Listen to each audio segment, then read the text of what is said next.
Par nature, les bébés naissent avec le besoin d'établir et de former des liens avec des adultes. Les experts de l'enfance appellent ce besoin un attachement. Ce lien est très essentiel pour le développement et la survie de l'enfant.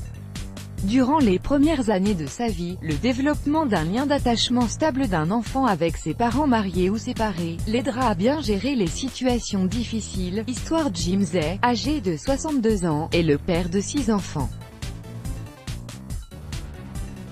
Voici une photo de sa petite dernière qui s'appelle Josie. Jim est atteint d'un cancer du pancréas qu'il ne découvre malheureusement qu'en phase terminale.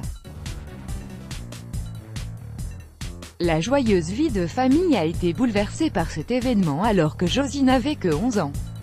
Très attaché à sa fille et ne pouvant assister à son mariage, Jim a décidé de mener sa fille Josie à l'autel, où le pasteur les déclare unis en tant que père et fille. Cette cérémonie de mariage n'était qu'un acte symbolique mais très émouvant pour Jim qui n'avait plus que quelques mois à vivre. Ce moment restera gravé à jamais dans la mémoire de Josie et son histoire est une belle leçon d'amour et de bonheur. L'attachement sécurisant. La plupart des parents sont très attachés à leurs enfants et réciproquement les enfants créent un lien d'attachement dès leur naissance. Ce lien se développera tout au long de leur croissance et de leur vie. 52% des enfants ont un attachement sécurisant à leurs parents.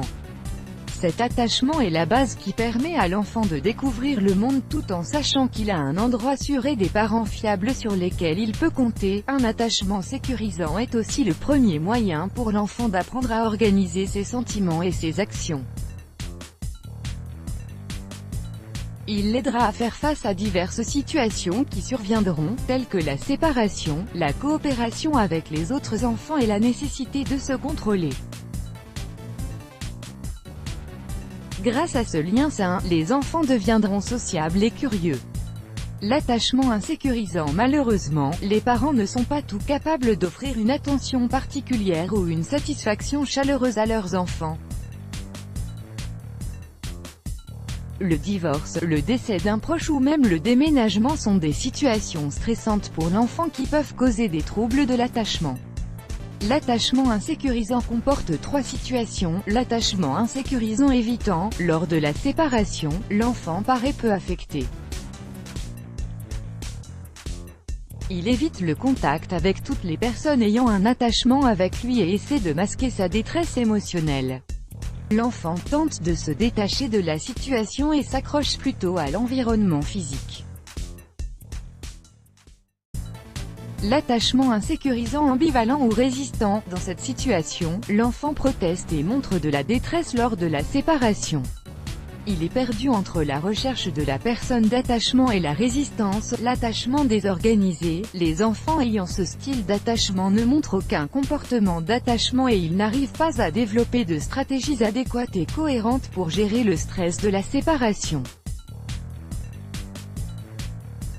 Ils sont confus et leur comportement avec leurs parents est un mélange entre l'évitement et la résistance. Certes, l'attachement entre un bébé et sa maman est inné mais ce lien se développe et se maintient tout au long de la vie pour créer une personnalité saine et forte. Let's block ADS. Why?